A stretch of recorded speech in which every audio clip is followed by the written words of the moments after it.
This is the newest Google Nest Audio. It's 4 years old. I just got a really good deal on this from Best Buy.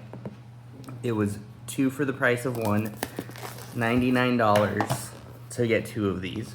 So I'm just gonna do a quick unboxing, as I believe Google will soon have a new version of this device. We purchased ours because our original Google Homes were starting to kind of stutter. So once you open it up, here's the Nest.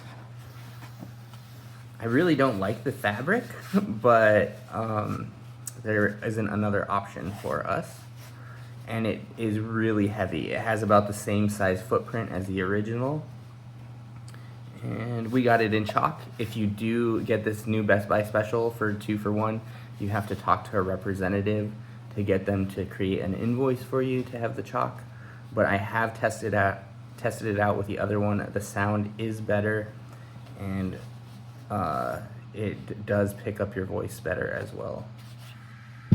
So what else is in the box? We got a cable, and it's shorter than the original cable, which is nice of Google.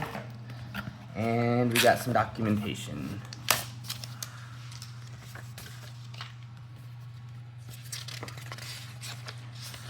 So yeah, there's really not a lot in there, and I thought at first I was not gonna like the controls on this device, but I do have to say I do think it's okay. So yeah, if you are interested in Google Audio products right now, there's a special buy one get one on these, and might be worth looking into. Besides the pause, play, volume up, pause, play, volume up, volume down, and the mute button, there's not much else going on here. You do everything else in Google Home, and thank you for watching.